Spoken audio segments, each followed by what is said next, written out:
Alright guys, after watching that first video, we're going to show you how easy it is to make at home. So first we have our onion, our garlic cloves, jalapeno, lime, and our tomatoes. For cooking, you want to have an apron so you don't get your clothes dirty. So we're going to put this on.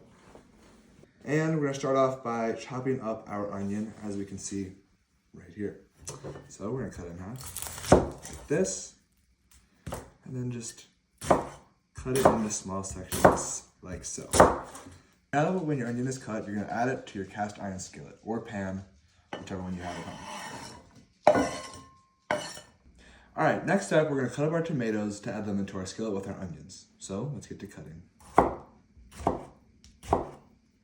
Okay, just like that, and you want to add that. So I'm going to cut these off camera and then we'll get things going. Alright, now after we've chopped up our tomatoes, we're going to add it into the cast iron skillet. Next up, we have our jalapeno.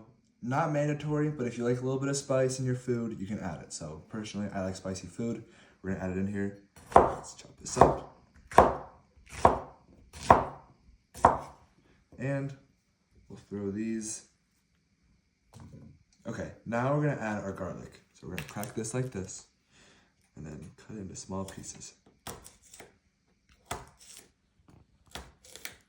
Alright, after we're done cutting up our garlic, we're going to add it in here and move on to our last ingredient, a lime. When you've cut your lime, you're going to want to grab your juicer. If you don't have a juicer, that's okay. You can squeeze it with your hands. It's the same thing, but I like to use a juicer. So we're going to throw this in here, 1/2. Squeeze it, pour it over. We're going to do that one more time with the other half. So we're going to pour this in here, squeeze. Obviously, if you're doing this at home with your hands, you're just going to squeeze with your hands. But we're just going to pour it all over one more time.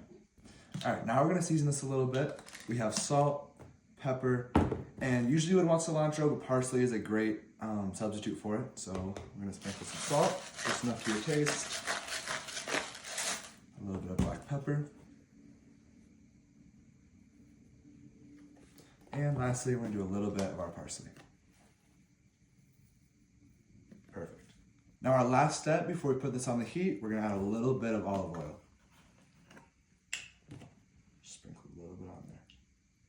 And we're going to try and mix it up. I'm trying to use this little knife. Alright, now we're going to let this cook down and kind of sweat a little bit for about 5 to 6 minutes. Shouldn't take long, but I'm going to go over some Spanish vocabulary words for you guys. As I said them in English, tomatoes are tomates. Onion, cebolla. Garlic is ajillo. Jalapeno is jalapeno. Olive oil is aceite. Salt is sal. And pepper is picante. I forgot to mention, lime juice is jugo de lima. Alright, once your salsa ingredients are soft, we're going to add it into our food processor or blender, whichever one you have. Now we're going to pulse it. Alright, after pulsing it, we're going to reveal it. This is what the salsa should look like. Alright, after, we're going to transfer it to a bowl and look at our salsa, guys. Beautiful. Alright, we're going to start going on the eggs and tortillas. Alright, now we're going to heat our pan. We're going to add a little bit of oil, just enough to submerge our tortilla, make it crispy. Just like that, and in goes our tortilla. Alright, after about a couple minutes on each side of the tortilla, start crisping up and looking like this. And we can take it out of our oil and put it on our plate. We're going to do one more off camera just to speed things up. Now that we have our tortillas, in our same pan of the oil, we're going to crack open 2 eggs. One.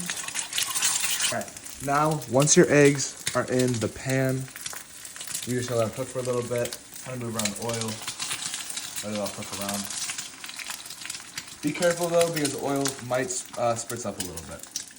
That might happen. Alright, now we can remove our eggs. And here's where it all starts to come together. We're going to put our eggs right on top of our tortillas. Turn off your heat. Move this together. So we can get a nice little spoonful of our salsa. Put this right on top. Just like this. And that's how you guys do it. If you guys want to add avocado or cheese or beans to your dish, you can, but this is the base of Huevos rancheros. Thank you guys for watching.